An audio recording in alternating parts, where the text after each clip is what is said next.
deserve it, huh? Oh, what a hit on Dunham by Switowski. I think I made him shit himself. I think he just shit himself.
What up, everyone? DJ Anubis and my good friend and co-host Edgar Allan Poet here on Poetic Carnage, episode 18.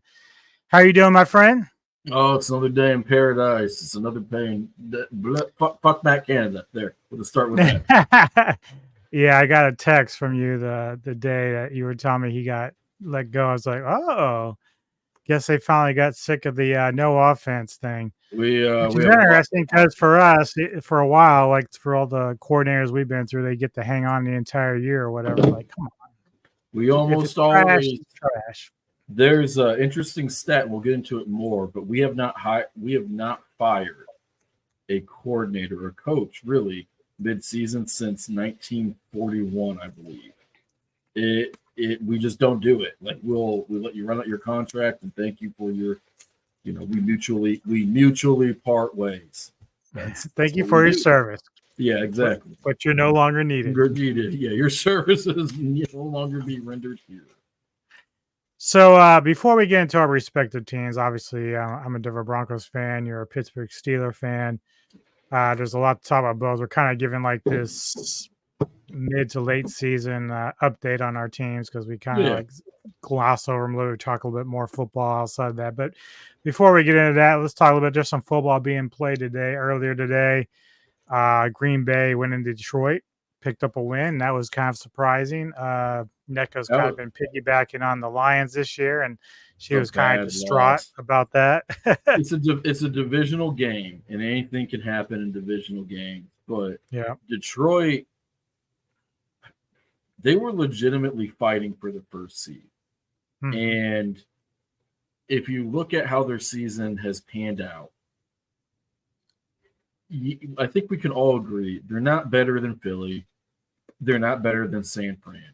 But sometimes you don't have to be. San Fran's had some injuries. They've had some end-of-game blow-ups. They've had some uncharacteristic losses. And Philly, they had that Jets loss was really bad. They've not been perfect either. And so what Detroit basically lost today, and they can still get the number one seed, second seed doesn't matter anymore. Only the number one seed gets the bye. But what they've basically lost was any margin of error that they've had, and they've lost a lot of their ability to try to maybe pick up a tough win here or there, and at the end of the year, kind of eke out that number one seed. And they are a team, the way that they're built, and I like Jared Goff, and he's a good quarterback, but he does not do well against the blitz. He does not do well against the pressure. Now, they've given him an excellent offensive line, but it's much harder to rush the passer on the road than it is at home, although defense does travel. So this is, I think, a huge loss. Obviously, their season's not over. Obviously, they're a very good team. They're going to win that division. They would have to really go fucking up things to not walk out of there with that division. But, man, today was a horrible loss, and they couldn't afford it, in my opinion. Yeah, and they were flirting around with it on Sunday when they were trailing Chicago for a while and then had to come back and win Another that game. divisional game. That's an excellent point. Let me ask you a question about that game. Okay. So in that game, Justin Fields kind of had an up and down game. I think he ended it probably having played reasonably well. Okay. And so it's one thing to let, even if like Justin Fields doesn't pan out, he's definitely dynamic of a player to steal a win against you, right? Like you can eke out a win that way. And it's, again, I want to be fair, it's a divisional game. But for large portions of that game, the Detroit offense did not look like the Detroit offense. And, they have that tight end, Sam Laporta, I think is how you say his name. He's quite good. Amon Ross, that guy is a monster. Montgomery and Gibbs. And it's not that we thought Gibbs was going to be a bad running back. We just didn't think he was as good as Behan. I still maintain that position. Two, we don't really get the taking of the running back, but they have him on the team, and he's quite good. So they have a plethora of weapons and a really good offensive line. And they're just one of those teams, outside of like running up against a tough matchup here or there, they shouldn't struggle to get to 21 plus points. And for chunks of that game, it's like, are they gonna get to 3 scores? Are they gonna get to 17? Are they gonna I don't know what's up with their offense. Like 22 points against the Packers. Packers don't have a horrible defense, but you would expect more. There's something funky with them. I don't know if they've hit a wall. I know their head coach is going to keep them motivated. Their defenses look good, but their defense just let Jordan Love crap on them. And Jordan Love is a guy that I'd never really liked, but I thought, hey, look, I love his talent. I picked Green Bay. I think I went against the grain. No, I picked the Bears to win that division, so that one blew up in my face. Me too. I picked the Bears. Yeah, I picked them. I picked Green Bay to make a wild card, and that's feels more likely that's going to happen now, but it's not happening. At one point, it felt like they are on a 2-game winning streak. I mean, they beat Los Angeles on Sunday, so that's another game where it's like, yeah. And I feel like themselves back to your point about Detroit. Like, one thing watching this game today was, one, Jared was like focusing too much on Amon-Ra, like St. Amon-Ra, whatever his name is. And like, I know you want to get your best players involved, but there's times when if it's not there, you got to find the other guy. And they have other guys to go to. They have plenty of other guys to go to. And then you mentioned the coach. Look, you're down because the turnover is early. You're down 23-6, and then you get the touchdown, so you're down 23-14. And then I don't know. There was a point where twice in this game, the Lions went for it on 4th down their own end. One was a fake punt, the other was a designed 4th down play, but neither one made it. And I'm like, you're very much in the game. You're only down like 9 points. So like, play field position. You got to try to give your defense a chance. Like especially with 3 lost fumbles by the quarterback. Right. And it's to your point, if your quarterback doesn't have it, if he's just turned the ball over, 3 fumble, like I didn't watch any football today. So sometimes the quarterback gets hit and everybody's fumbling it. Sometimes you're trying to make a play. Sometimes the handoff gets screwed up, and they always credit, by a matter of rule, it gets credited to the quarterback, right? So I don't know exactly what happened, but if my quarterback doesn't have it, I don't have an issue with trying to get the next step with the special teams or whatnot. And I don't think that just because something doesn't work doesn't mean that it was a poor choice. But it is incumbent upon you to not screw the pooch if you're going that way. And I've seen Sean Payton go for a fake punt or a fake field goal and have it just blow up, and he's just like, yeah, fucking got shit on, and you own it. I don't know. Like Denver, they feel, or not Denver, Detroit feels like they have an A- roster, and they have a B quarterback and a B- defense, and then the rest of the offense is like A- to A+. They are good, but it does the last 2 weeks, like I never really took them as a Super Bowl contender. And now I'm kind of looking at them like, are you going to be the high seed that gets spanked in the first round? Right. Or screw the pooch in the first? Is Detroit going to Detroit us? And or are they just going to implode the rest of the year? Like that, if they lose out or something crazy and miss the playoffs or just barely hang on to make the wild card, that would be crippling. Because you talk about a fan base that deserves something. Please win for the fans. Yeah, it's that old thing now. Like, you're kind of rooting for Goff because he was traded with Stafford, and they everybody switched said places. He sucked, and it's like, oh yeah, we're gonna send Goff to Detroit, and it's like, oh wow, he goes from like having a hard time in LA to going to Detroit where it's worse, and he actually surprised by playing better there. And people were saying stuff like, oh, well, they're just doing it for salary cap purposes, and Detroit's going to cut them, take a cap hit, rebuild, or try to do. You remember the Brock Osweiler trade from the Texans to the Browns, where it's basically an NBA trade. You give us a draft pick, we eat your shitty salary, and dump, and then take whatever cap hit if we have to. It's easier in the NBA because of expiring contracts. But anyway, that's what people kind of thought. And I won't lie to you, I like Jared Goff. Rams are my NFC team. And I was like, I don't think that he's broken. I just think that he was never as good as he looked in LA, which I think was fair. But to me, it didn't feel like he was the 20th best quarterback all the way down to the 32nd best quarterback. And I'm glad that they stuck with him, and I'm glad that he's doing well. And there are a lot of people that owe that man apologies. Look, what he is, he's horrible against the blitz, and he shouldn't be. He's got some athleticism to him, but what he really is he's a slightly more athletic Drew Bledsoe. Like the arm's not quite as good as Drew. That's who he is. He's the golden arm statue. He's Carson Palmer post knee surgery. He's that type of guy, and we can talk about how those aren't the types of guys who usually win Super Bowls or whatnot, and that's fine. And I get that, and I respect that. But a lot of teams, like everyone's like, oh, I'm in the business of, I only care about Super Bowls. I only care about Super Bowls. You miss the playoffs 6 straight years, let alone the spurts that Detroit's had. Just threatening an NFC Championship game is a radically different feeling. It is what it is, man. Like, I'm rooting for him, and I like Jared Goff.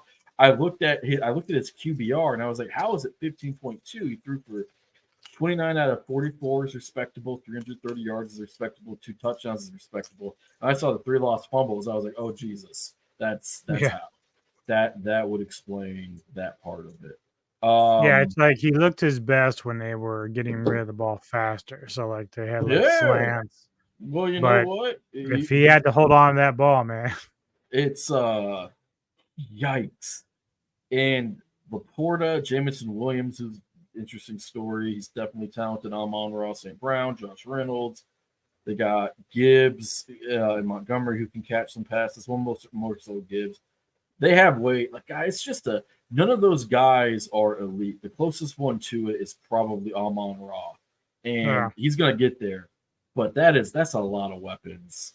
22 points. Yeah, it's just they're still 8-3, but you're now playing pretty mediocre football overall. So I mean, yeah, I this was just a game have that they should have won. Oh yeah, decisively. yeah. It's usually their day too. Usually, it's even when they're really bad, like they usually win on Thanksgiving. Yeah, they got it. They get it because they're so used to it. It was the cheat code. Man, Right. I'll say this for Green Bay because I do want to circle back to them real quick.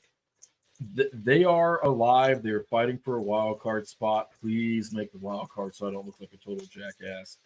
But I'm about done with the Jordan Love thing. Like, I try to be fair. You tease me sometimes because I'm probably overly kind to quarterbacks. I'm done with Jordan Love, man. Like, I know I'm hearing that he played very well today. I am scared of guys who don't have talent, and I'm also scared of guys who have all kinds of talent, and it just doesn't manifest. And he's the latter. But if he keeps playing well, they might talk themselves into keeping him, and that's not going to be good. Let's talk about somebody who does have talent. That's Stroud from Houston. They're 6-4, dude. 6-4. They beat my Steelers. I think they have like almost 3 times as many wins as they're supposed to. Yep. Yeah, they're playing very well, and it's funny because of the remaining games that Denver has, which is kind of funny. I had Houston down as one of the losses they would have. I had them going maybe if they play the way they're playing. I had them going 10-7, losing 2 more games. Of course, one of them was to Detroit, and I'm like, well, now I'm kind of rethinking that. What's going on over there? That's going to be a barn burner of a game. But Houston, man, like they playing like they ain't got nothing to lose. They're just going out there and having fun, and that you can tell. They have Houston did something that I always support, and I didn't know that they did it to the extent that they did. So I want to give them props and love to them. It's an offensive league. Okay. Now, this is the 4th straight year that scoring has actually gone down. We're starting to see defenses adjust and get used to the new rules and all that stuff, and hip drop tackle aside, and that I think that's something we could do an entire episode on that actually. But I'm going to skate past that just for purpose of easy discussion. The defenses are getting better. It's still an offensive league, and so when it's an offensive league and you have a young quarterback, it behooves you to get him someone to throw the fucking ball to. And the amount of front offices that fuck this up, I don't understand. They're like, we're gonna get 2 guards, a center, a running back. We're gonna run the ball, and that's how he's gonna learn. It's like, no, you're about 2 decades too late for that, Corky. But like, whatever. With the Texans, he's got Collins and Brown and Dell to throw to. He's got some decent running backs. The offensive line has to get better. But they have a left tackle there. And what they've done is they've matched. I'll use an NBA term where, like, if you pick up a superstar, you want to get some younger, talented guys with them and another star with them, but you want to make sure that their timelines match. So, like with my Lakers, you get LeBron, you get AD, who was in his 20s at the time, so their timelines match. So post LeBron, you have another star, and you can go out and get another one and pair him with it, right? That's just kind of like team congruency, continuity. And the Texans knocked it out of the park. All those guys are young, and they're balling, and they have so much speed. Their passing game reminds me of the Chiefs back in the day when they didn't have any great big name wide receivers, the Priest Holm days, but they were all speed. And if you just make one mistake, someone's going 50 for a touchdown. Now these guys are a little bit better, but it's like a track meet down there. And you got to give Stroud a lot of credit because nobody really knew who Nico Collins or Tank Dell were like coming into the season. Maybe some fantasy people thought that they were like a fringe pickup. Like that's how I knew those names, right? As potential. And Stroud is out there, and he's playing at such a level where those guys' physical talent gets to shine, and he's hitting big throws. And people, look, he had some silly throws, some silly decisions against the Bengals. And last week, I know he wasn't perfect, but if his biggest mistakes are going to come and look like that they did in those two games, then it's not a conversation we should be having about Rookie of the Year, which he's pretty much won. Get over the fact that he's a rookie quarterback, and you have to take him seriously as an MVP king. It's just that people don't want to do it. People feel like it's disrespectful, and so on and so forth. But the man is just out there playing big boy quarterback, and I'll compare him to another guy, Trevor Lawrence. The past couple of weeks, there have been some defenders who would talk some smack about Trevor Lawrence, talking about how he's a one-read quarterback. After that first read, he doesn't know what to do. Now, I don't quite – they're speaking absolutes, and I don't quite believe that. But I think that there is some truth there. And I'm not saying that Stroud is better than Trevor right now, and I'm not saying that Stroud reads the field better than Trevor. But what I am saying is that this youngster, I'm comparing him to a generational talent at quarterback, and right now it feels like he's playing better. Right now it feels like he's making better decisions. You comp him to a guy like Joe Burrow, like healthy Joe Burrow for 45 minutes of this season. He's not quite on that level. He's not quite on Mahomes' level. He's not supposed to be. He's a rookie. But I mean, like the Texans, they have to feel like they have one. They have to feel like, like a lot of times, like, oh, my rookie quarterback had a good year, but sophomore slump. Like they have to feel like, fuck the sophomore slump. I don't give a shit. I know I have one. I know I have an elite quarterback. We know he was a high draft pick for a reason physically. So when you talk about them playing the Lions, I'll tell you this. I watched the Steelers do anything and everything to pressure CJ Stroud. Now they beat us with the screen game, which is infuriating that we couldn't make adjustments to that. And he had some bad throws, and there was a pick that he threw that got called back, and it's debatable if it should or shouldn't have been. But it does feel like this year, I would go so far as to say he probably does handle the blitz and pressure in his face a little bit better than Goff does. And so that's gonna be a shootout. And the Texans, they sure feel a whole lot different than they did last year or during the debacle of like the Sean Watson gap year. It's crazy how fast things change in the NFL. Yeah, it's so funny because you mentioned it. Like I Watson was pretty good with Houston, but Stroud there's like a different vibe. Like right now, if we were to rewind the clock back to that playoff game against Kansas City where Houston was up like 21-0 at one point.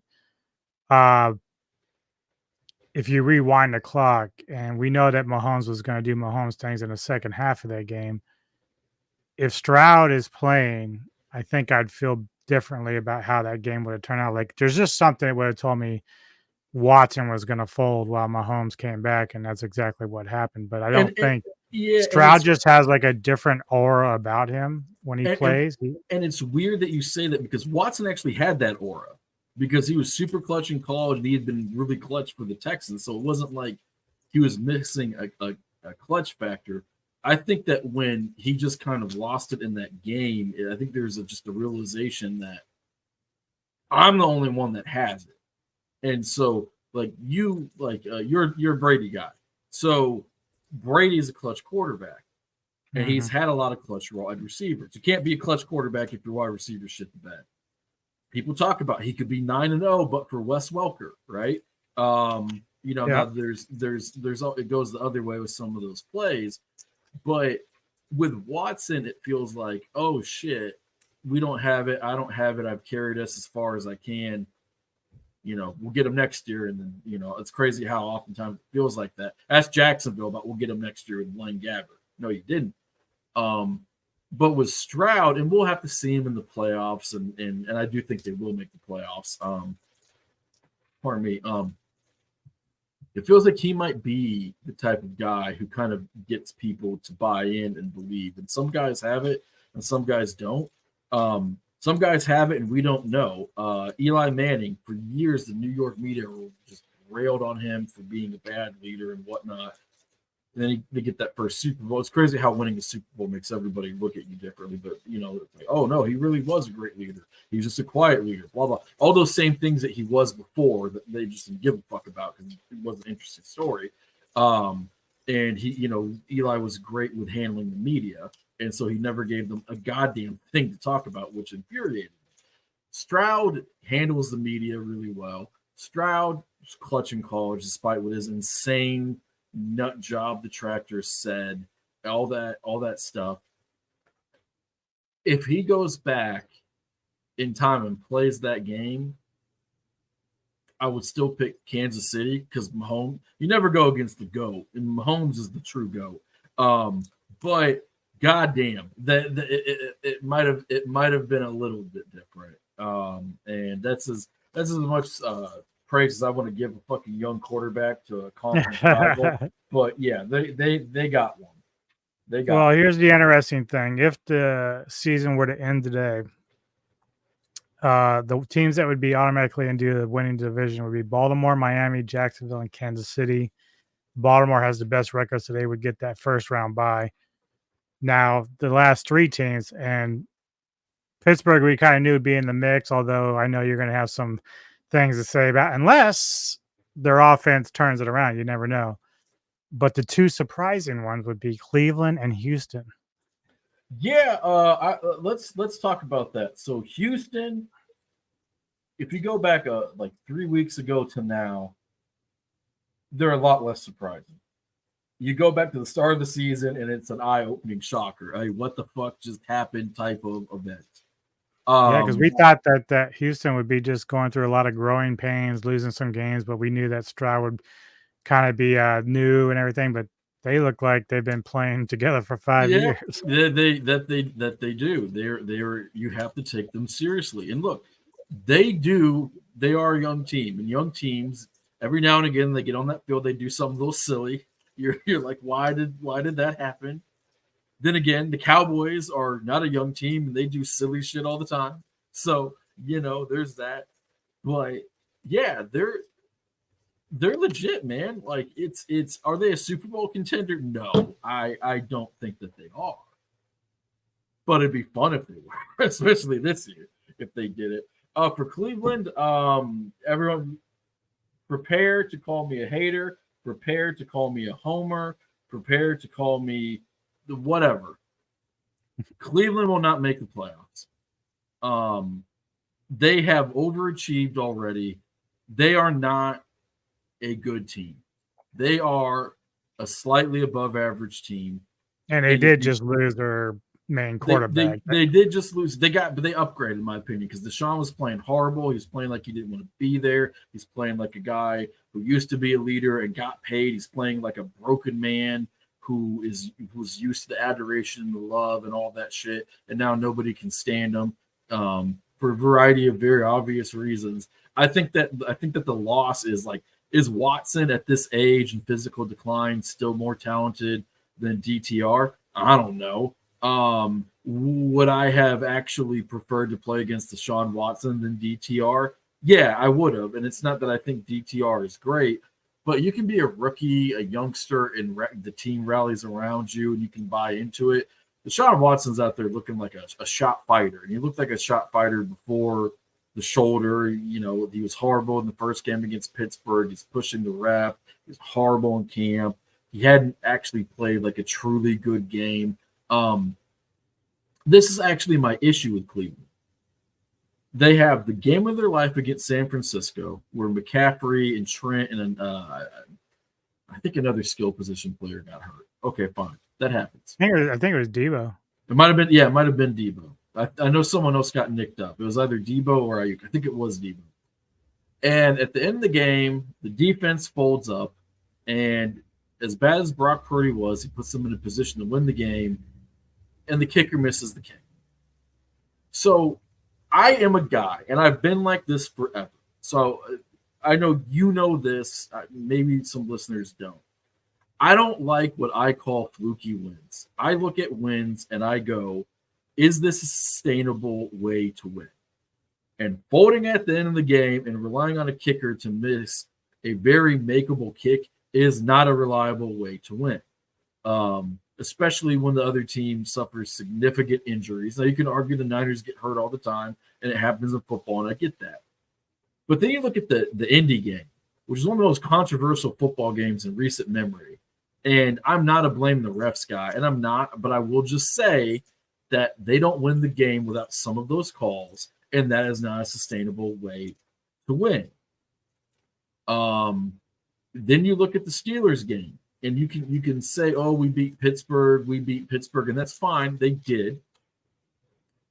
They beat Pittsburgh, and Pittsburgh held their offense at Cleveland to 13 points.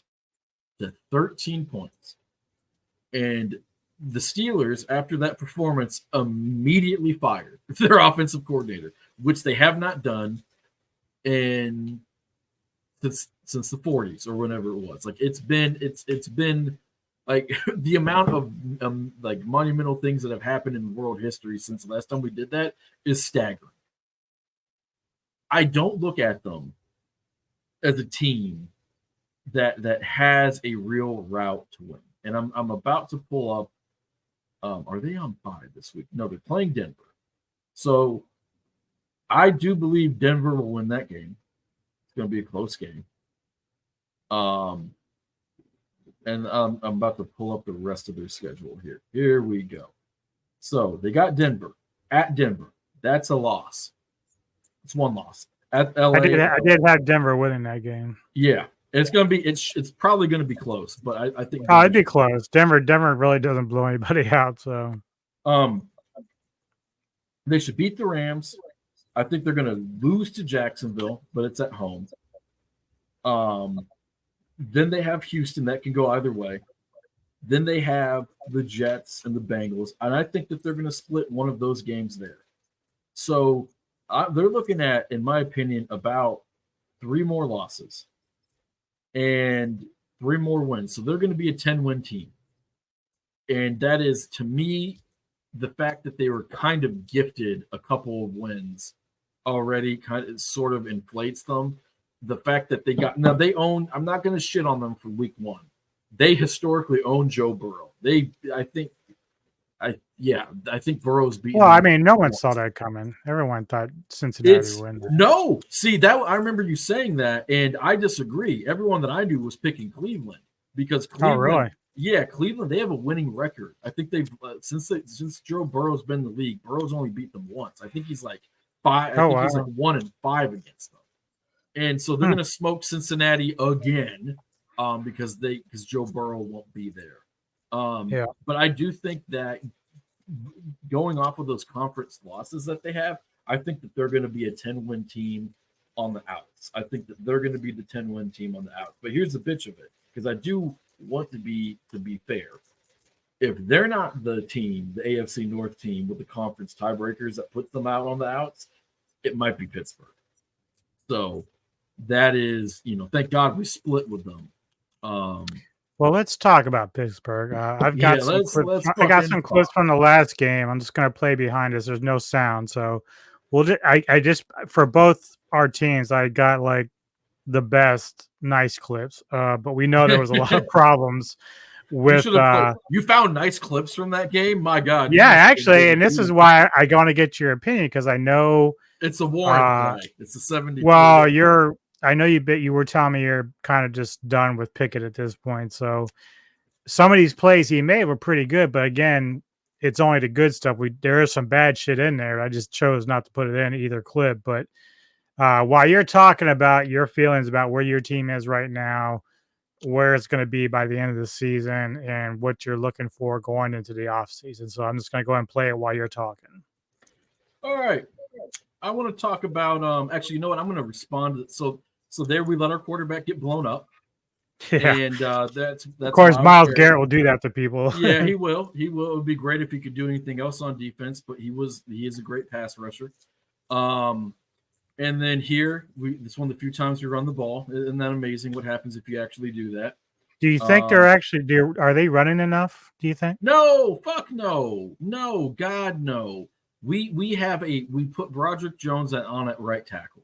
He should be our left tackle, but he's our right tackle. And since we put him in, we've been able to run the ball. So that's a nice play by Pickett.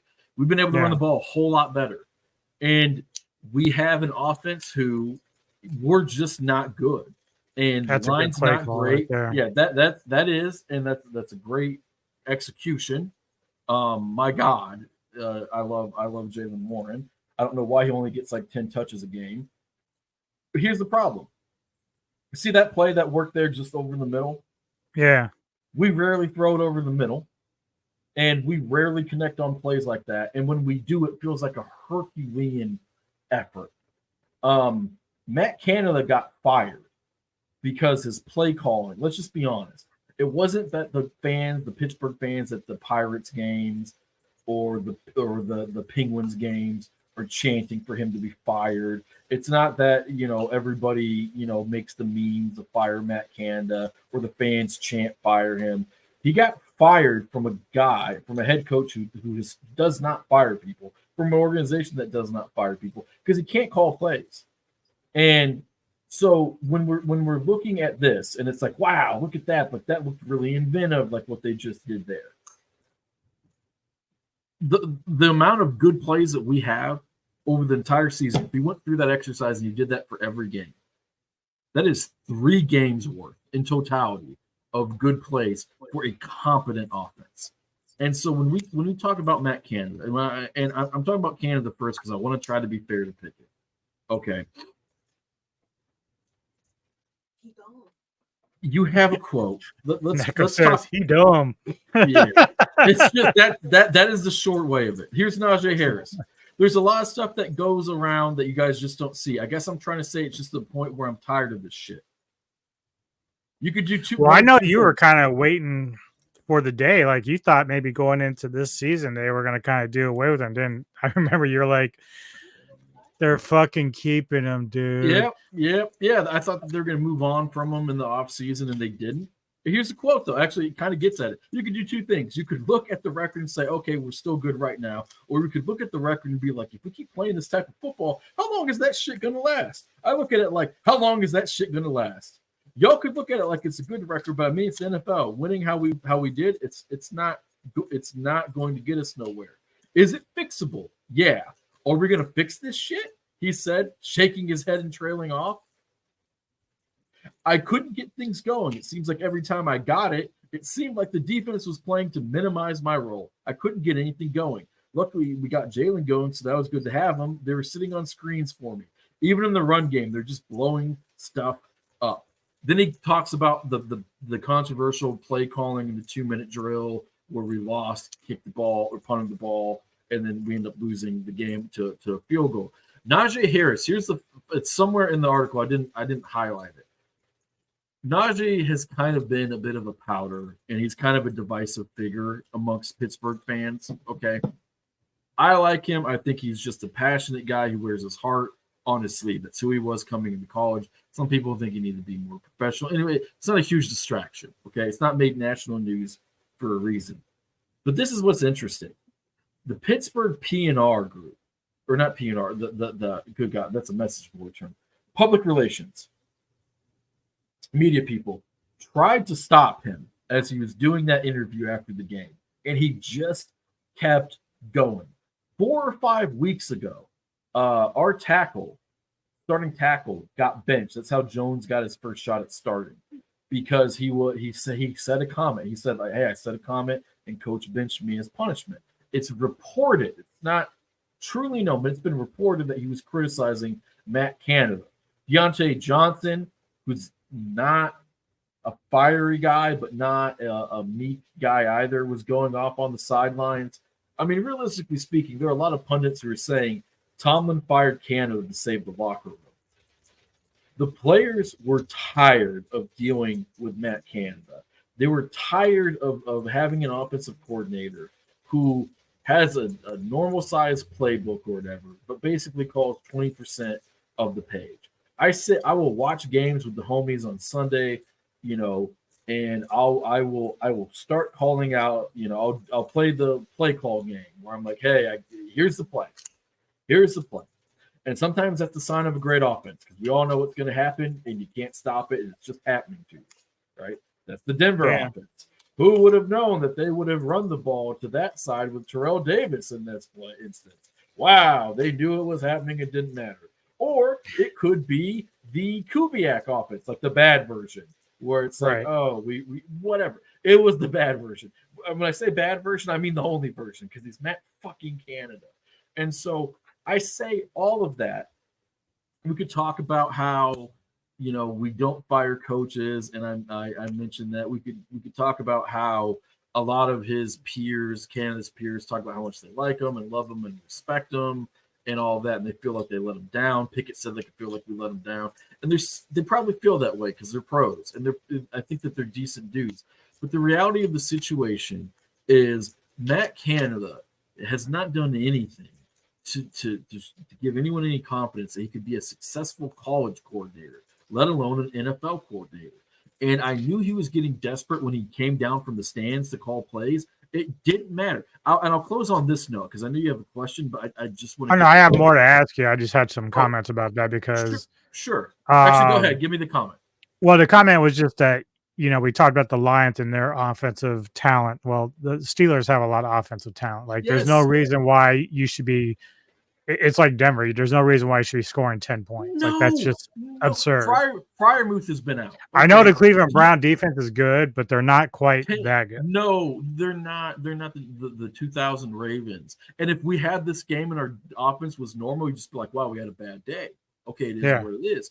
But Freiermuth has been out. Deontay Johnson has just recently come back. So those sound like excuses. I'm not fucking having it. When T. Higgins got hurt, you know what Cincinnati did? They just started throwing to a bunch of tight ends we'd never heard of, and they were catching touchdowns and making plays. And they started throwing to Tyler Boyd, who the world had forgotten existed, and he started making plays. And you still have Pickens. You still have Warren. You still have Najee Harris. You still have Allen Robinson, who's not what he used to be, but he's still at least serviceable. You have other tight ends on the roster. Why is it that Freiermuth gets hurt, and I can't tell you the last time we threw a seam route to a tight end? It's not tenable football. It's not professional play calling. The best game he ever called was against the fucking Raiders. And that defense is ass. I understand that. Full disclosure, I know that defense is sweaty butt cheeks. I get it. They are in the NFL, though. And there was movement. There was a variation of play calling. I talked about one of the prior episodes. Like, I went through, like, here's the rate of this play call this week versus this and that and this and that. And he stopped trying to. You have to be able to play call yourself out of solutions. You have to be able to go, okay, you know what? Without Freiermuth, we can't do shit down the seam. And we haven't tried to throw a seam route in 4 games. And we're getting our asses beat aggressively on offense. So let's throw the fucking route that they don't expect. Like, let's I don't know, you have 2 good running backs. Why can't they be on the field at the same time? Why does it always have to be a screen? Why does it always have to be the same running play?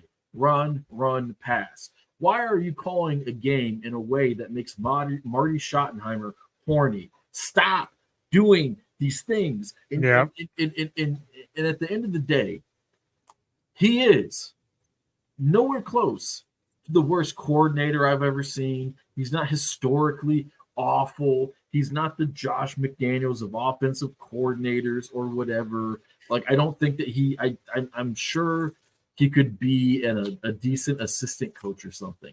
I'm sure that if you give him enough time, maybe he could vie for another coordinator position. But he's just not good. And however, I'm not saying that Pickett is great, and I'm not saying that he was in a great position with some of those injuries, but I am saying it would be very hard, and the stats bear this out, to do much worse. And you watch it. You've seen them play. I'm sorry. Like, the defense is interesting. There's some shit going on there. Like, blitz a fucking quarter. TJ Watt might break a man in half. Make a fight. Try to fight 3 guys. There's something going to be interesting happening there. But it's a bad sign when your team gets the ball offensively and you're like, oh, I want a first down. Just get me a first down. Shit's depressing. So this is a 2-part question then. So with Canada gone, who's taking over? Is it just one of the backup coordinators? We have no, we actually did something really interesting, and I have no idea if it's going to work. Oh wow, we're actually only ranked 28. That's actually better. Let's see here. We have a guy named Faulkner, who's our coordinator on an interim basis, and our quarterback coach, Mike Sullivan, is going to call the plays. So we basically have 2 offensive coordinators.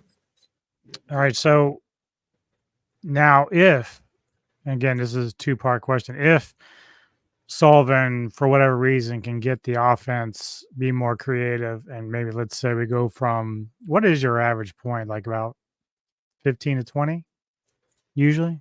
I don't even know if it's that high. Hold on. I know it's been pretty bad lately, but earlier in the year, it seemed like it was a little bit better. But either way, if he's able to get the offense to be more productive and Pickett's able to, kind of show more stuff, are you going to be sold on Pickett, or do you still think that they need to find another quarterback? 18.1 is what we have. Yeah. So and that's with a really good defense probably helping out. This is what I would say. I would need to see him play really well, not just at the end of the game. And I'd need to see him hitting some of those tough throws that he's just whipping. He had a guy, might have been Robinson at the end of that Cleveland game, near the sidelines. He's open. That's a tight window catch. He made the right read. He went there with the ball. It was uncatchable. Yeah. It was just flat out uncatchable. If he makes that catch, you're really close to field goal range. You can run out the clock. You can get some shit done. And he whiffs on it. And Kenny Pickett, let's just be honest. If his arm was a little bit better, he would have been a much higher pick. That's the real knock on him. Right. Not his hands. Everyone likes to talk about hand size. You can look it up. It's been just proven to actually have any indication of somebody being a fumbler or not. Okay. It's not the fact that he's got just decent or pretty good athleticism, but he's not super athletic. It's not the fact that he went to Pitt. It's not the fact that he wears 2 gloves. It's the fact that some guys. Yeah. Oh my God. It's the fact that some guys with a mediocre or limited arm, however you want to qualify it is fine. Whatever qualification you put on the arm, can find a way to hit those throws and other guys can't. Okay, Brock Purdy does not have a cannon. If he had a cannon, he would have been a much higher draft pick. Okay, we both agree he was underdrafted. He has hit some tight window throws. Yeah. Okay. Drew Brees did not have a great arm towards the end of his career. Peyton Manning, I'm not talking like last year Peyton Manning where it's just like he fell off a cliff. His arm was not great, really, since the moment he entered Denver. He still could hit some tight window throws. Tom Brady was one of his biggest knocks coming into college or coming out of college was he didn't have a big arm. Some guys can do it, some guys can't. I don't know if it's mechanics or whatever. I've seen him do it every once in a while. But then again, I also saw Trevor Siemian do that. And you are very well aware of my opinion on Trevor Siemian. Right. He has to not just play well. Because, like, if, I don't know, like, let's say the guys that we have now are the next Kyle Shanahan, and there's no film on their offense, and they're doing crazy stuff, and it looks like, and it's smoke and mirrors, kind of like the Mitch Trubisky good year in Chicago with that head coach. His name escapes me. Matt Nagy. I need to see him hitting some throws because it's not that I don't think he has enough talent to play. My concern there is, does he have enough talent to play after a big shoulder injury or something? That has not happened yet. That is just a hypothetical. It's just conjecture. but I need to see him hit some throws, some big boy throws he's not hit in a while. And we have not put him in a good position. The line has not been great. And Broderick Jones should be our left tackle. He is our right tackle. I'm glad he's playing, but he should be our starting left tackle. Dan Moore Jr. would be a quality backup, a weak left tackle. So your gut feeling right now, does Pittsburgh make the playoffs or no? My gut feeling is at the end of the regular season, I'm staring at you going, I don't know how we did it. It was hideous. We probably don't deserve it, but we did. I think that we will. So you basically outlast Cleveland and some, whatever other team. There's a world in which both Cleveland and Pittsburgh can make it. We don't quite. We're done. We're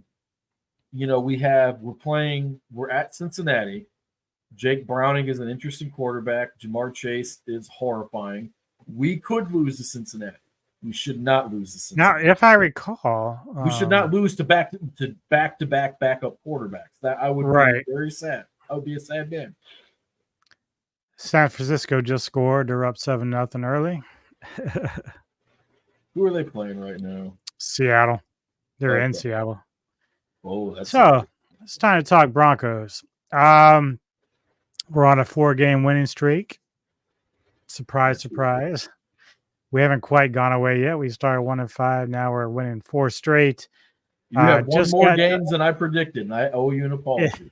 I owe you an apology. I believe I picked y'all to win 3 or 4 games.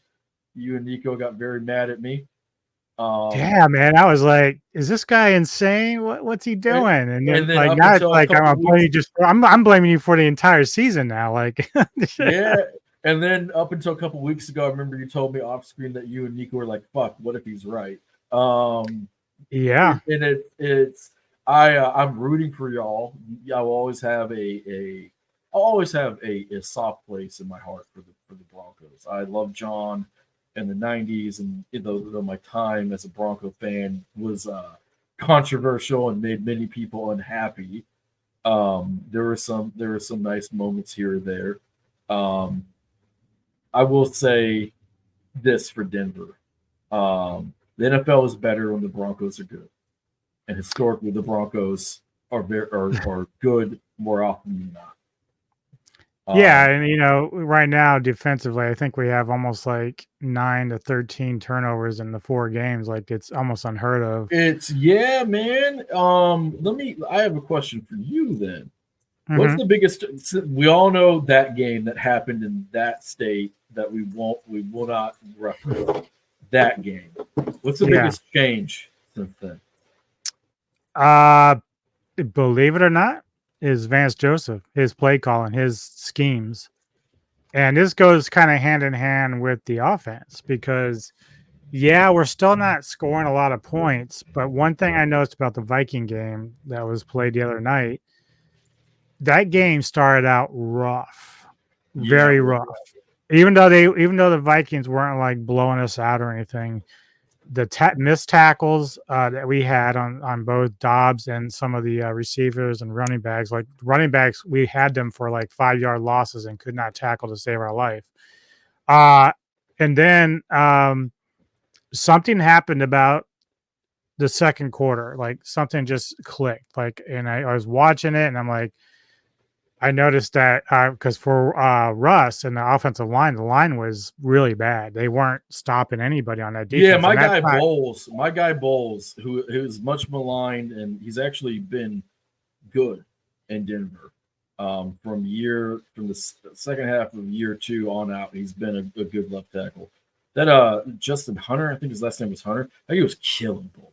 Oh, Danielle Hunter, yeah. Yeah, Danielle Hunter. Justin Hunter. That was a wide receiver from Tennessee, I think. Yeah, no, Hunter was at one point he just bulldozed them, and I was like, oh God. Yeah, I mean, I kept looking and watching Russ run outside the pocket. I'm like I understand why he's doing it, but it's like, I'm just like, he's got to be able to stay in that pocket and utilize it because he can't keep running out. Like eventually they're just like, the one thing that annoyed me was when we were running the ball outside on the outside, I'm like, they're just too quick defensively. We're not going to get in any way with that. We have to run straight forward.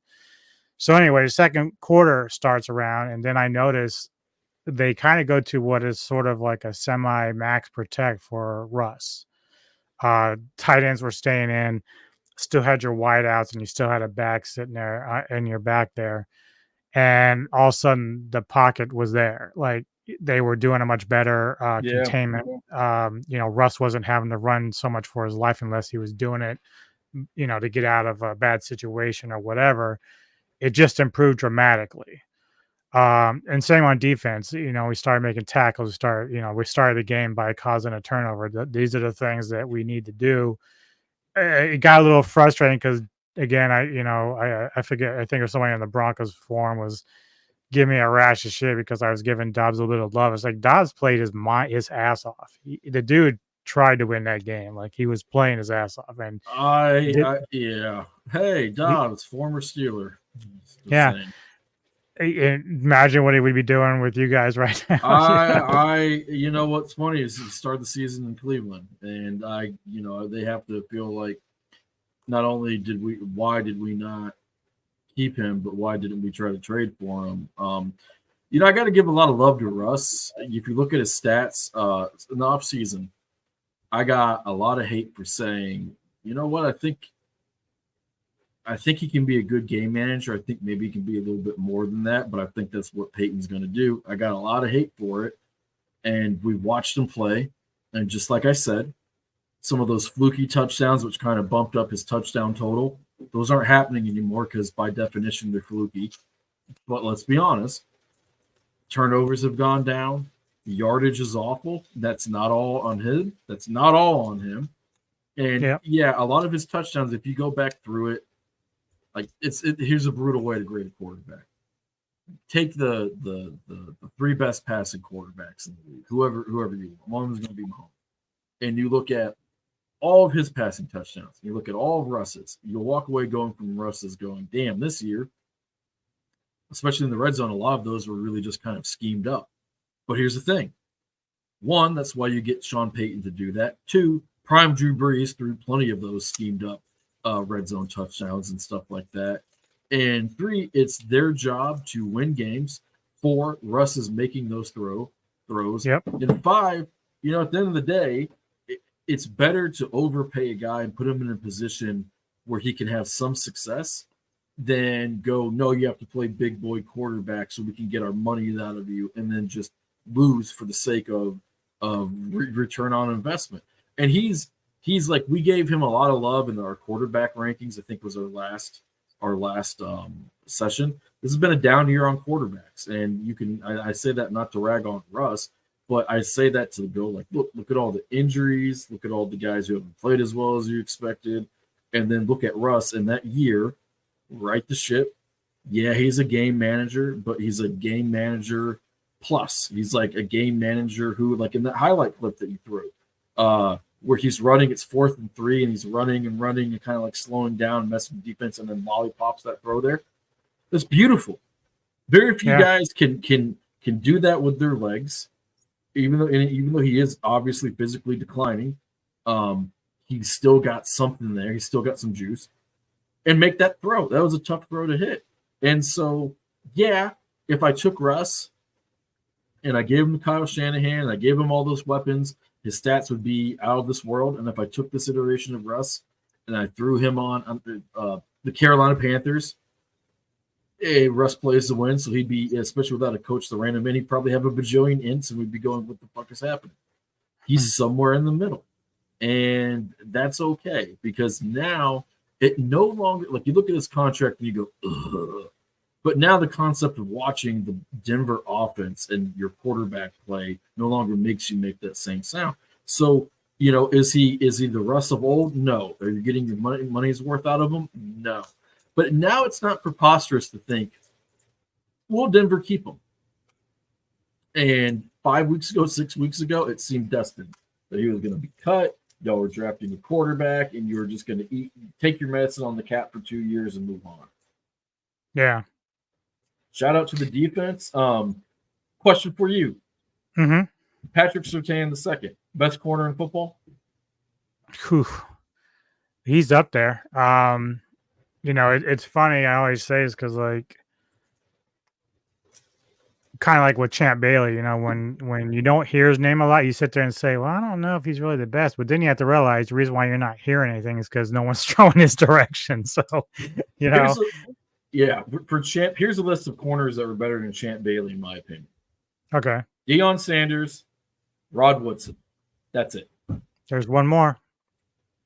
Oh no. Used to be a Washington guy. Oh, Green. Darryl Green. Yeah, Darryl Green. He was, dude. He was a stud, but I don't know. Champ.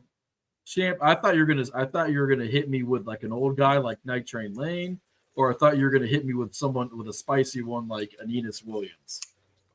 I got all very good corners, by the way. Yeah, I mean, some people. No, I say Darryl for a lot of reasons. Like the longevity was insane. Dude, he was playing until he was like 40, and he was still playing at a high level. That's insane. Do you remember they did the skill competitions in the Pro Bowl, and they were fun? Wasn't he like 35 and still running like a 4.4 or something? Yeah. The man was special, and we don't talk about him. You know what? That's an idea. We need to talk about guys who were Hall of Fame snubs, Hall of Famers who were forgotten or had long primes and just fell short for whatever reason. And like our favorites from that list, because like you talk about like someone like that. You remember how good Fred Taylor, the Jacksonville running back, used to be? Oh yeah, Corey Dillon. He was teamed up with the other guy, Maurice Jones-Drew. Yeah, that was at the end. Remember they had Brunell, him, and Jimmy Smith. That was a nasty offense. I think he came in right after Natron Means left. Another fun guy. But yeah, I think Surtain. I asked you that because I think Surtain is the best corner in football. I won't argue with you. I would go so far as to say, now here's the spicy part of the opinion. I don't think there's anybody close. I think that there is a bigger gap between Surtain and the next guy. There's a lot of guys that can argue, than there was when I had during the Revis Island years. Yeah. That's my opinion. Revis is interesting because he was definitely good, but I always felt like he was definitely overrated.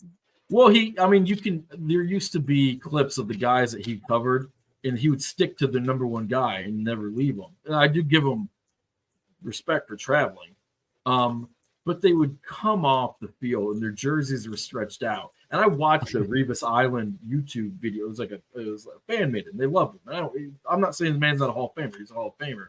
I watched some of his best highlights, and I'm like, hold, pass interference, hold, pass interference, hold. And I'm not talking about the rules as they're officiated now, because his prime was back 10, 12 years ago. And now he was really good at getting away with it, and he was a physical corner. But I remember, and it's a product of being in the New York market, they'd always put up this clip of, look at the wide receivers he's played this year, and look how great they were.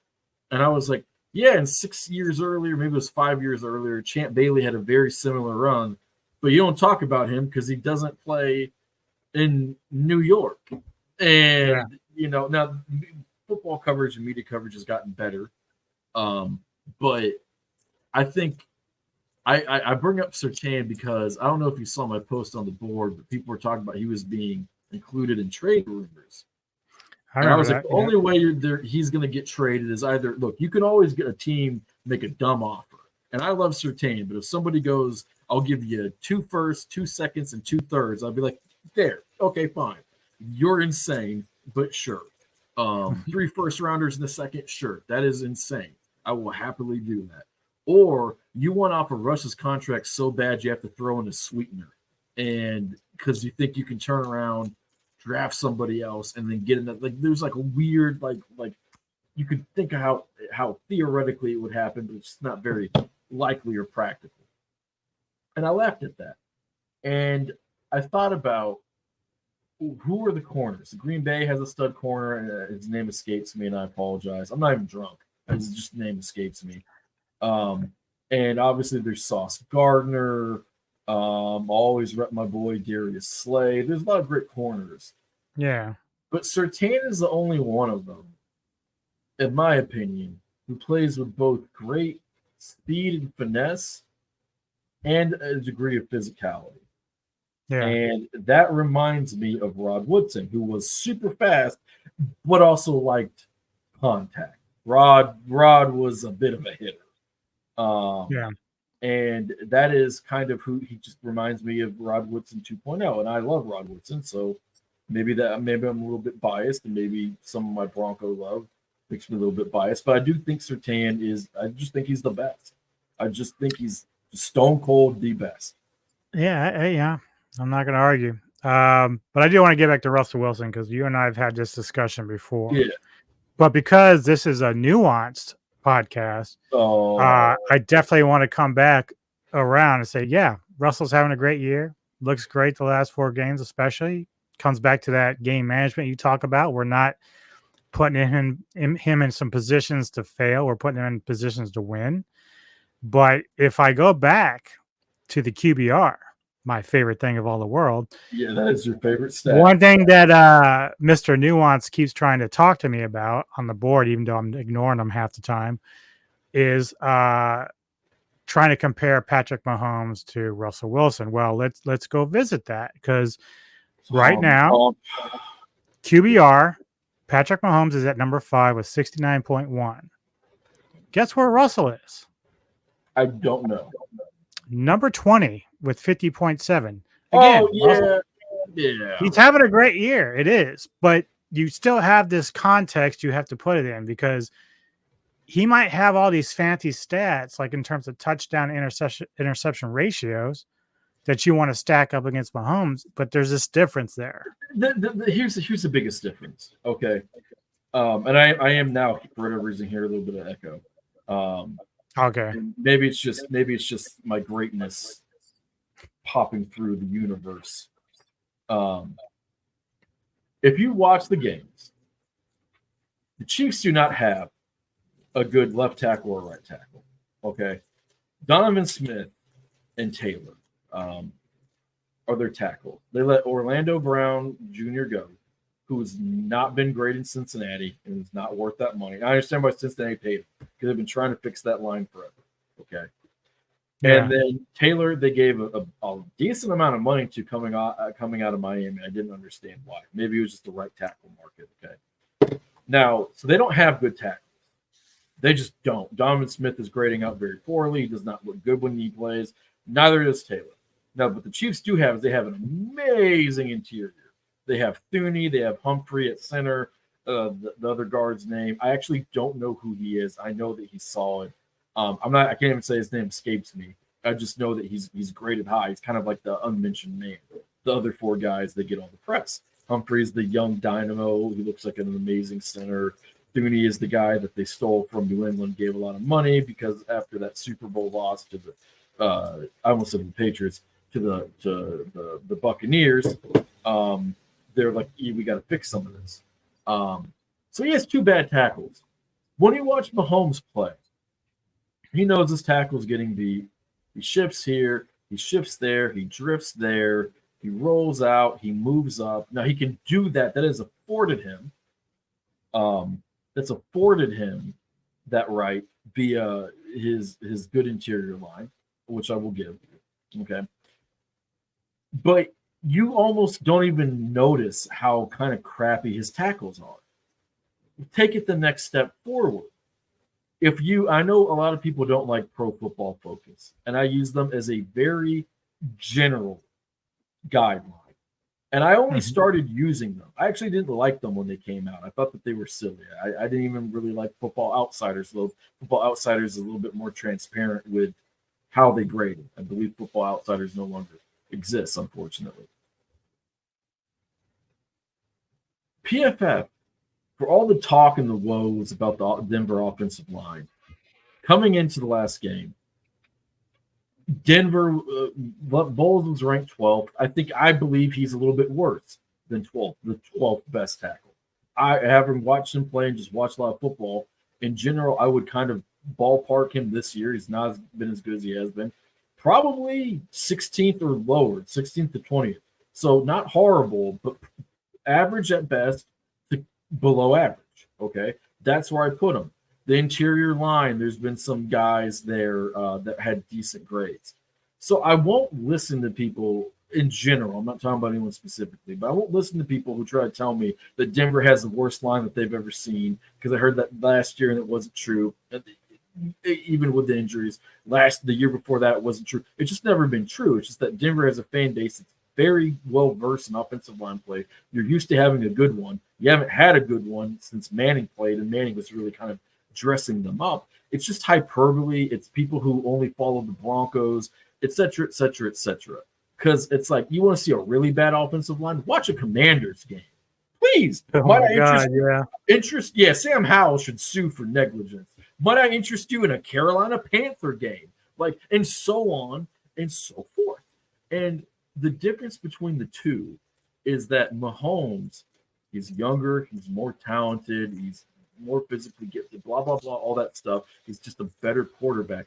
He's better able to handle pressure than Russ has. And every now and again, Mahomes will hold on to the ball too long and something silly will happen. They all do that.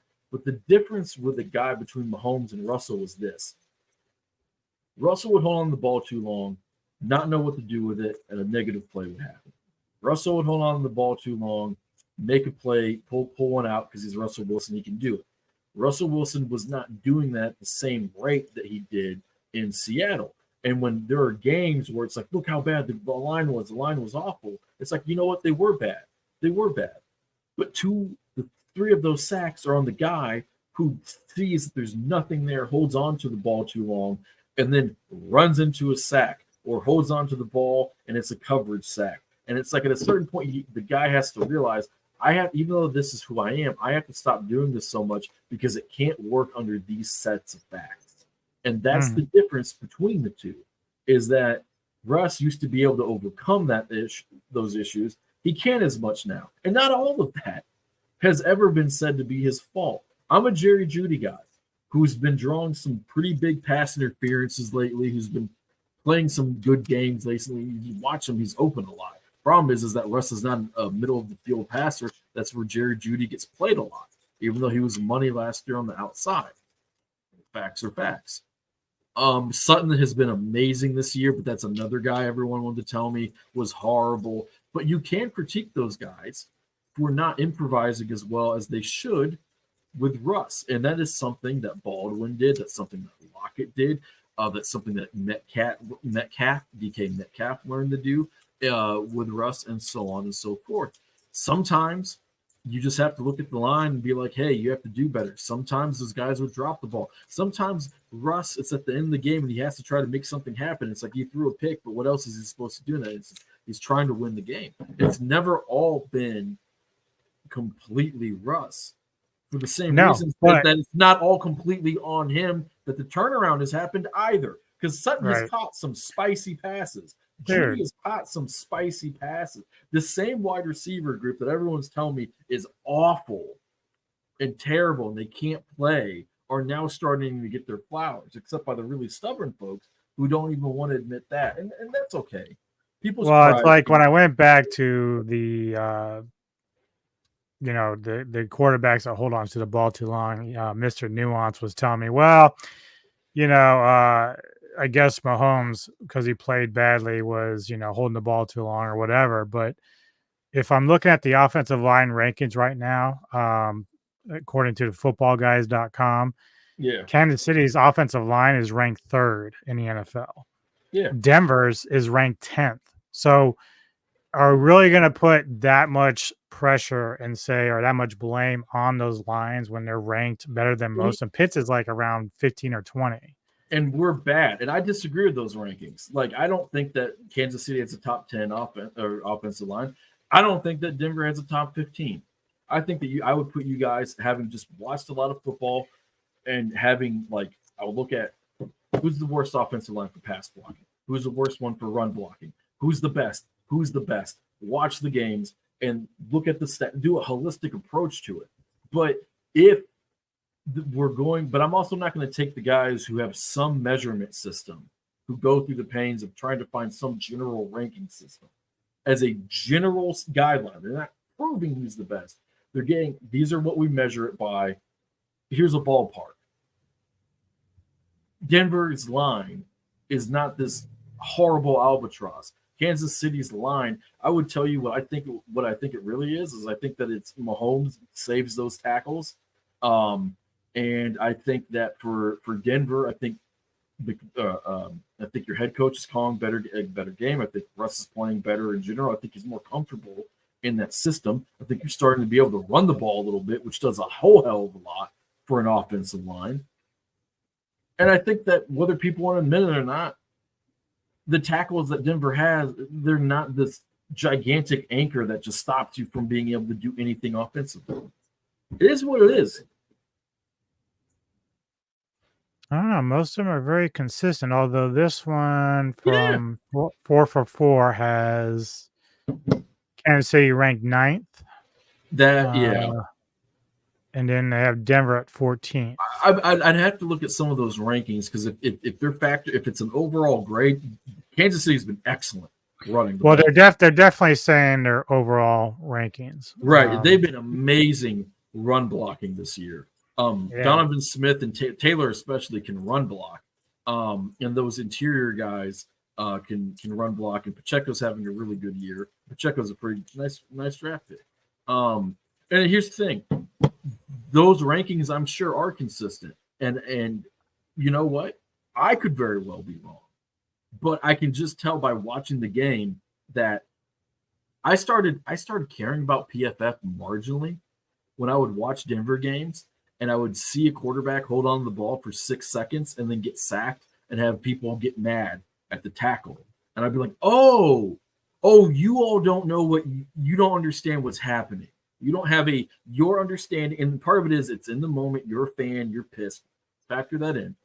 But you think it's the tackle's fault for a 7-step drop or whatever and having the ball for 5 or 6 seconds, and then they can't hold the guy anymore. They can't block the guy anymore, whatever. And then a sack happens because you think that's how the game works, and it doesn't. And I was like, you know what?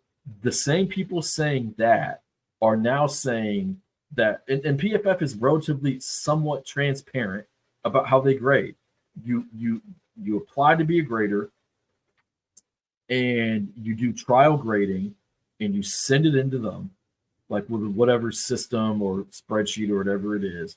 And if you do well enough based off of their things, they might hire you. And there is a certain ignorance that everybody has watching the game, whether you're grinding all 22 or not. Like, it really might look like, oh my God, that guy gave up the sack and he did everything that he was supposed to, and that blitzer wasn't his guy. But I watched people that Jets game. I watched people try to tell me that it was the offensive line's fault that happened, that sack fumble touchdown happened to Russ when a blitzer came free because he's a blitzer. So they sent more than you can block, and it's the quarterback's job. I cannot tell you how many times I've heard an announcer tell me it's the blitzer, the extra man's the quarterback's guy. I've heard that a million times in my life. Russ hikes the ball, nothing's there, is basically jogging on the other end. Guy comes free. Russ has no idea that he's there. He's holding the ball out like this on his side, gets smacked free, rolls to the sideline, picked up touchdown. They're like, that's the offensive line. It's the offensive line's fault. It's like, the offensive lineman is supposed to pick up the blitz. However, their quarterback's also supposed to recognize when the blitz is coming. So he's got to adjust his line assignments for that. And after the game, what did we come to find out? That everybody on the offensive line, they hit their assignment. They block everybody. There's 5 offensive linemen. They all blocked the person that they were supposed to block. So how does that fumble happen? Because the quarterback screwed up in a multitude of ways. It's not to bag on Russ, but it's like when I saw people going, that's on the offensive line. It's like, okay, your mentality is if something bad happens to the quarterback, it's on the line. And it's like, okay, I can't help you. There's not a conversation to be had here. And it's because people get lost in just his base stats. So the touchdown, the interception ratio, they look at that and say, oh, He's having the best year of his life, dude. He's a Hall of Yeah. Famer, right? Just this year alone. They Yeah. don't see the nuance. They don't see about the it lack all. of yardage. They don't see like the fake, not fake. It was a real touchdown, a real pass, and a real 50-yard pass because it happened. But the Washington Commander one, I kept asking, is that sustainable? Are you going to be able to do that? No, you're not going to be able to live off of Hail Mary touchdown. Now, if you can, it's a hell of a trick. I bet you can win some football games. You're never out of it, but you can't do it. Denver had some garbage time stats. They also had some dropped ints. Remember, we were talking about Brock Purdy. You asked me, what's your biggest concern about Brock? I said, there's some people who track like passes that should have been intercepted. Like, oh, not that's a tough play, but it's like I throw it right to you or whatever, and it's not because the wide receiver fell or because wonky shit happens. It's like, and you're like, yeah. I go, well, according to those guys, Brock Purdy has a shit ton of those, and it's like, oh, that's a concern. Now he cleaned up that part of his game because that's what young quarterbacks do. They don't suck. And here's the thing with Russ, it would be, and I'll say it again, I've said it on this podcast many times. The people who are like, he's playing himself out of the Hall of Fame, I thought that they were smoking some very potent marijuana. I thought that they were getting very high because you don't take, however, 12 years, 10 years of brilliance in Seattle. Now, granted, he did very little in that Super Bowl, and he was stat padding, not on purpose, I know, but in that first half was He'll never lose his Hall of Fame. Yeah, well, but it depends because sports writers are silly people, and they get. If they do, it's just because of inherent bias. I mean, they could, but like. They shouldn't. He should not have. Right, because I think if you're going to do that, then you'd almost have to do it to Eli Manning. I know that's not going to happen either. No, he shouldn't be a Hall of Fame because he was never a consistent top 10 quarterback. Other than he won the Super Bowl, so he has to be top 10, and he was a turnover machine for a large portion of his career. But with Russ, I think that he could be a little bit better than this. I think he can play to be more than a high-end game manager. That's the only thing that scares me because earlier today I briefly looked at a video some guy put together. He did a real good job. He was analyzing the Broncos. And he was coming to the conclusion that, this is one of the things he was saying was, everybody wrote off Denver at 1-5. They were like saying Peyton is trash and this, and this. And I said, well, are they probably venting? Yes. But at the same time, like, the struggles that we see this year with Russ early on and with Peyton and VJ and all that, we didn't see that with Fox and Peyton Manning in their first year. We knew that Peyton was kind of slow coming out of the gate, but by game 3, he was in full force. Hey, by game 3, he looked like one of those guys that you argued about for being the greatest of all time. Who would have known? Yeah. So right, brother. My only issue right now is if we go 10-7, that's what I kind of predicted. If we keep playing the way we are, forcing turnovers, playing smart ball, running the ball, making in-game adjustments has been a big thing, which I'm much appreciative of what's going on there with the coaching staff. If we do that, then I can probably say to myself, Russ is worth keeping. My only concern is, one, I still want to see Russ become a bigger factor in how that offense moves. I want to see the Peyton Manning effect. I want him to take charge of it, to be a leader there. And you want more than 200 passing yards a game. Yeah, I don't want to see the guy that's kind of dinking and dunking for most of the game and then kind of praying that we get into the end zone. He needs. We know that by the end of the year, we have to make a decision of whether or not to pay him that extra money because it's a big chunk. Because this is the year is make or break for him. Either we're going to continue forward with him or we're not. We're just if we are, then we are still going to be putting all that money into him. No, that's spot on, man. Here's what I would tell you. Let's say that Denver doesn't make the playoffs. I would keep Russ if hey, we didn't make the playoffs because the injuries were just insane. I know exactly where you're going. Yeah, exactly. All that because that happens. Like it's snake bitten. Like I call it the Baltimore thing, where the entire unit gets hurt, and you're just like, yep. Okay, all right. So we don't get to play football. That's cool. I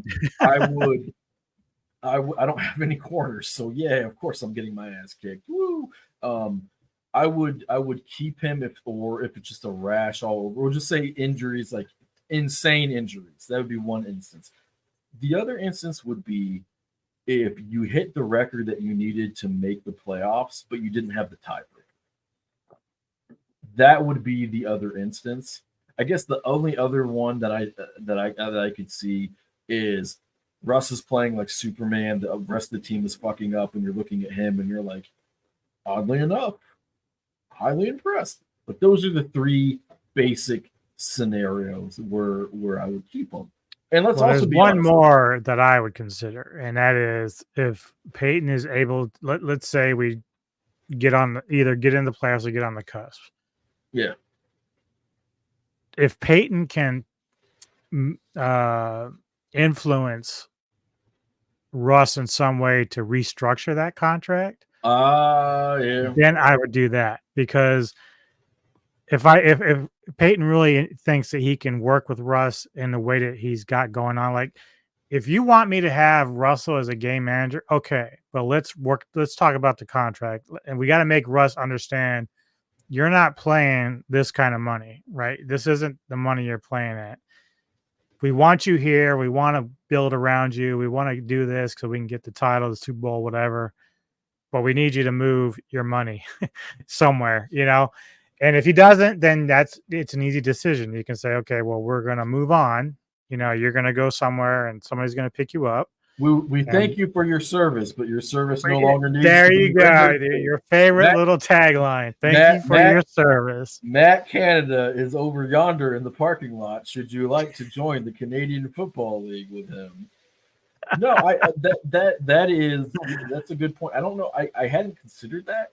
Maybe I just consider that most athletes would be like, nah, bitch, because if you cut me, you still have to pay me. So fuck you. Which is his right, because that's what he negotiated. It's right. It is interesting. I suppose you could also add in, if Sean Payton could go to the owners and say, I have these reasons for believing that Russ is he got better under me this year, and he's gonna get even better next year. The expert analysis argument, like I would be open to that. And I think they'd have to as well, because they just paid Sean Payton a lot of fucking money. This is what I think would be interesting for Denver, because I'm looking at your schedule, and since we're spending this time talking about Russ and tying him to the playoffs. You play Cleveland. I think you're going to win. So that's one. You're at the Texans. Let's just say that's a loss, just for sake of argument. You're at the Chargers. I think it'd be a close game, but I think they're going to beat us. Yeah, that's right. So you're at the Chargers. I think that's a second win. You're at Detroit. That's an interesting game. Now I'm going to say Detroit wins just for sake of argument. You beat the shit out of the Patriots. You beat the Chargers. You beat the Raiders. That's 5 wins. Mm-hmm. So you're finishing the season strong, and you could flip some of those around and all that stuff. Right. What's your record right now? You're 5-5. 5-5. Yeah. Okay. So if it plays out the way you just laid out, which is what I figured it would, you're 10-7. Yeah. Okay. So let's say you're 10-7, and you make the playoffs with Russ. You go out there and you get fucking annihilated. You run into the number 2 seed. Maybe that's Kansas City. Maybe I don't know. There's some stinky teams out in the AFC. I think any way you look at it, we'd be playing on the road anyway. So you're playing on the road. We're going somewhere. Yeah, you're playing against a heavy hitter.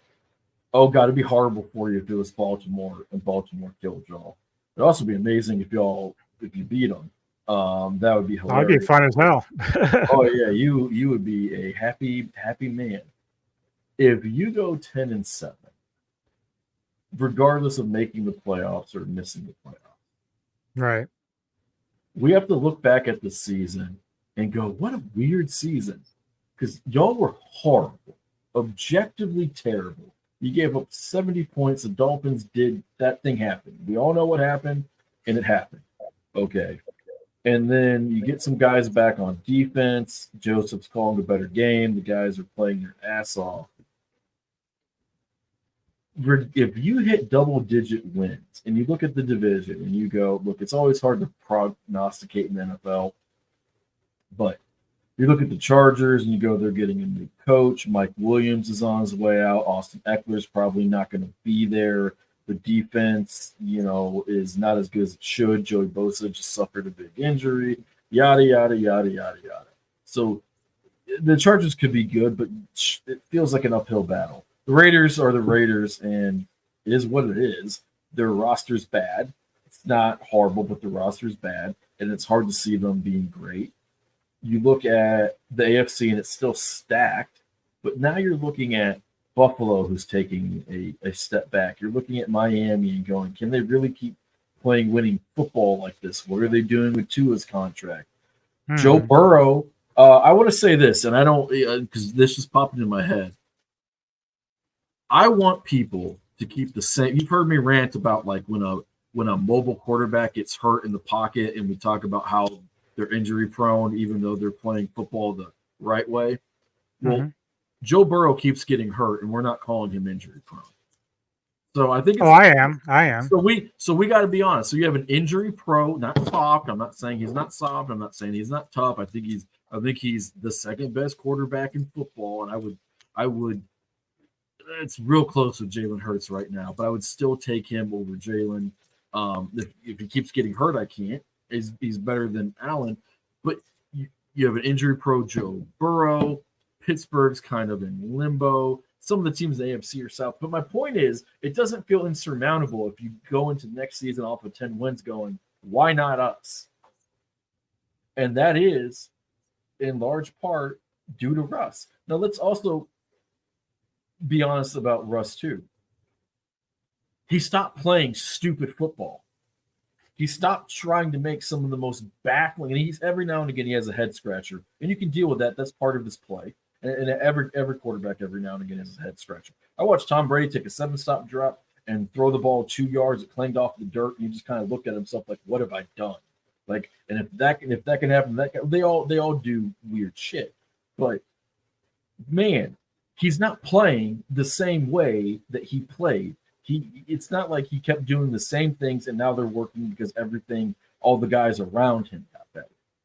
So there are people out there who are like, yeah, I'm styling on the Russ haters. I told you that. And it is interesting being like, but he's playing a game manager style. He's not playing like old Russ. And you can argue that maybe that needs to change if you want to go further than just making the playoffs.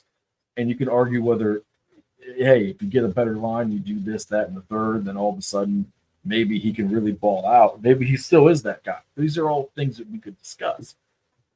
But the Russ that we're seeing now is not doing some of the stupid shit that we saw last year. And I was calling for Hackett to be fired very early on, if we recall. Yeah. But I also kept saying, Hackett's not the reason why Russ misses the guy who's literally open. No one's within 7 yards around him at the end of the game in the end zone, and throws a clanger into double coverage or turfs the ball or whatever. There is a lot going on there that was on Russ. And right.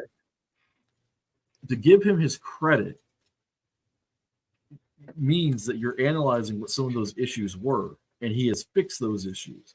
But it does not mean that those issues did not exist, nor does it mean it was wrong to a degree. Point them out. Because I do notice that Russ still tends to like focus a little bit, like he gets on a receiver and he just kind of stays with them.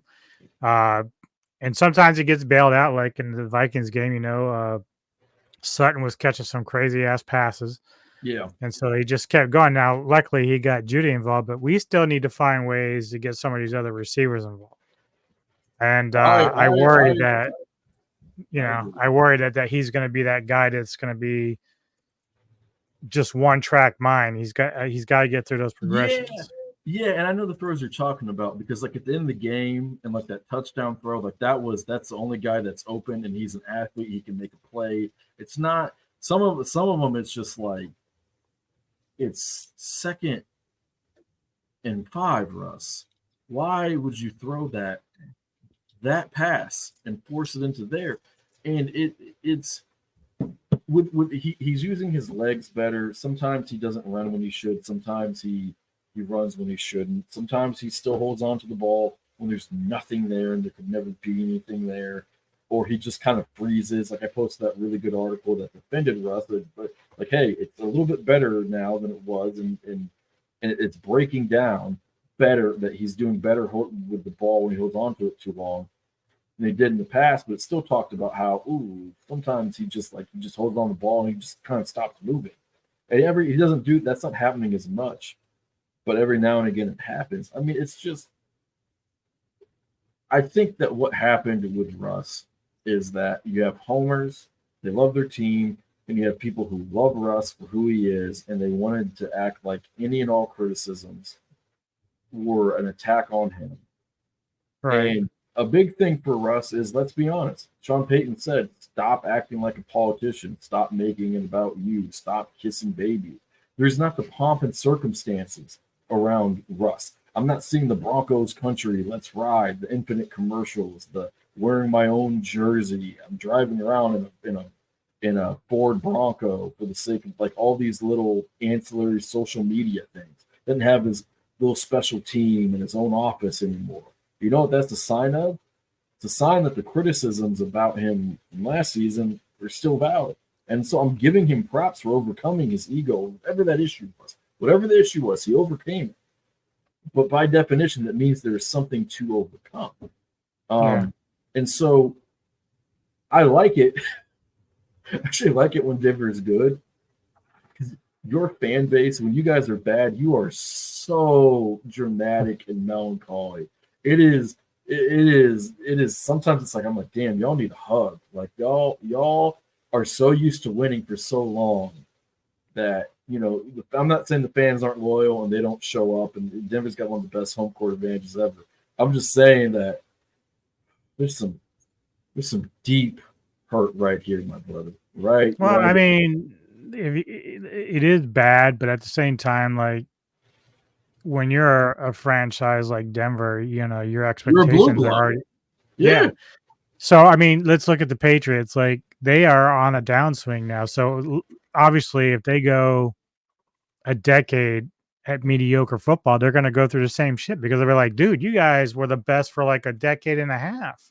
Like, where is this? We expect better, So that's just kind of how it works. I mean, for a long time, look at Dallas, dude. Like for a long time after those Super Bowls in the '90s, everybody kept expecting them to be up here. Yeah, and they weren't. And even now, we talked about it earlier. Like now, they have all the talent in the world, but if they don't capitalize on that, their fans are going to go rabid. It is, I think, with Denver too, and this is something that I talk about. Like when I talk about people who are not fans of Denver, and I go, there are multiple ways to measure winning. It's not just all Super Bowls. It can't be when you're doing a measurement of the franchise. Like, because then that means like you're heavily dinging Buffalo because their kicker missed the makeable kick in the Super Bowl. You're dinging Cincinnati because they had 2 losses to Joe Montana, right? Like that's a pretty rough. You have to feel snake bitten.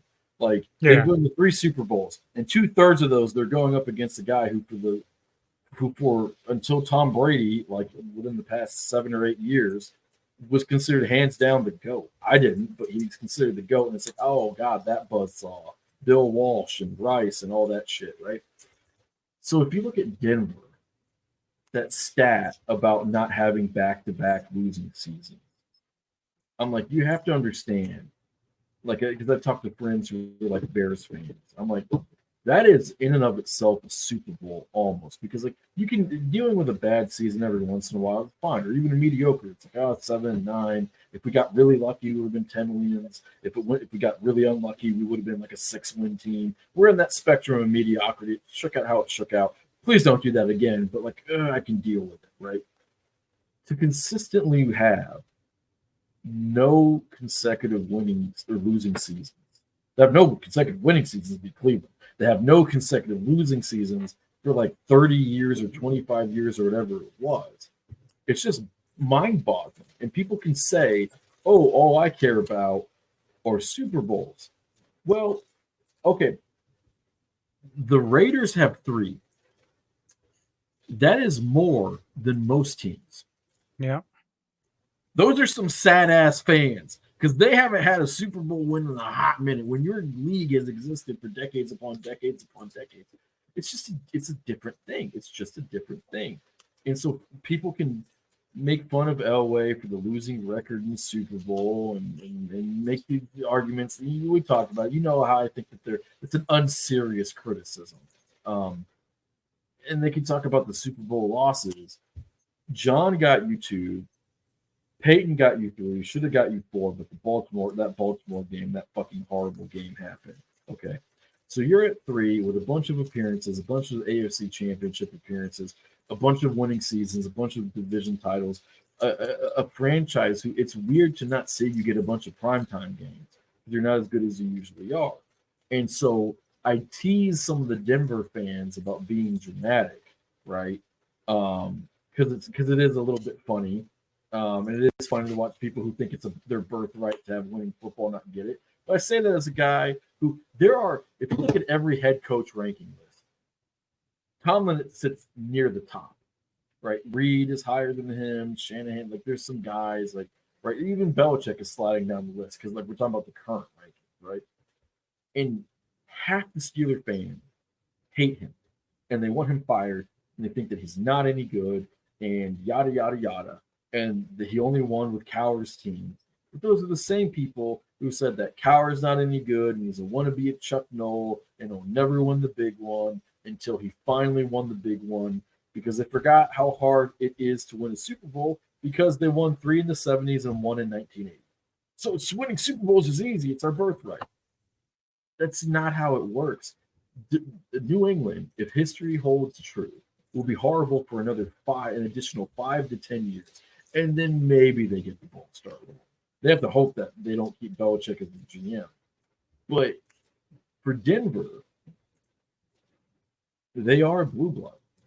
And it is better for the league when they're doing well. I think that's an objective truth. It's better for the league when the Raiders are doing well. The ratings bear that out. If your team has if they have some pop culture relevancy, if they have a big fan base, it's better for the league when they're doing well. And it's just, I like the NFL more when the Broncos are good. I always have. I always will, even if I was a shitty fan. And it's crazy. It's crazy because I left y'all and I'm like, oh, Russ is going to style with them. Oh, well, it happens. And I'm like, yeah, Pickett. And then Pickett's getting styled on. So I'm the victim here. My quarterback. I'm the victim. I'm the victim here. I'm the most valuable poet. Well, thank you for taking time out to talk with me Absolutely. tonight. I know it's not a super long show, but I did want to go through and talk a little bit about our teams because we're gonna season is starting to play out a little bit differently than we thought initially. Yeah. Here's a closing thought that I have for Denver. It would be so funny if y'all make the playoffs and beat Miami. I would be so happy. Well, you know what's funny is the year that we lost to Miami, I believe it was either the first one in 98 or 99, but we went down to Miami. Marino was still with the Dolphins. And, you know, I kind of felt like we never played well in Miami. I always say that, and it's true. Yeah, you hate and Florida. It was actually a night game. So we ended up losing. And there was a lot of shit talking from Miami fans, whatever. And then, of course, the playoffs roll around and the Dolphins were going to Denver. I said, I bet your ass we're going to beat them. I didn't know what the score would be because we routed them hard in that game. But I said, they do not like cold weather. Let them come. And I said, we will beat them. And we did. Hell yeah. So, obviously, they have a better record than we are. If we're going to go anywhere, it would be to Miami. But, Yeah, it'd be fun to see us go back and get that little revenge tour there. Yeah, it would, especially because I don't like Tyreek Hill, and Obvious reasons. there's some very obvious reasons why I don't. And if anyone doesn't know why you shouldn't like Tyreek Hill, I direct your attention to Google. Type in Tyreek Hill bad person, and you will find some very compelling reasons to not like him. But I shouldn't say that because he might find me and beat my ass. And beat my ass. He absolutely would. With that being said, brother, it's weird. It's rare that we're going to end for an hour 45. So happy Turkey Day, man. I love you, man. I love all the listeners. And, we're poetic with this Carnage. And, I don't even think that we've got to change the name because we do sports talk. We don't have hot takes. We have considered opinions and stylish ones at that. Sports talk and nuanced takes. Sports talk and stylish takes, man. It's just, or you know what? Why would sports talk and godly takes? There we go. Sports talk by the goats. That's what I. Sports talk by the goats. By the goats. All right, man. Well, for the rest of you watching, tomorrow, I believe Neko and I will be doing a couple things with Kevin Lambert at the entertainment headquarters and reviewing Usher, the series on Netflix, as well as Gorgo. I love it. I love that. I love that one, man. Very good series. Yep. Yeah. All right, sir. Well, thank you and hang on. And for the rest of you, please hit the like button, subscribe if you enjoy our content. He's the hardest working man on the internet. If you don't look, I'm dating. Here it comes. Here it comes. You're either gonna watch it or I'm your daddy, and I instill discipline. Large fault. All right, all. Enjoy the evening. Enjoy the rest of your holiday. Just before you die.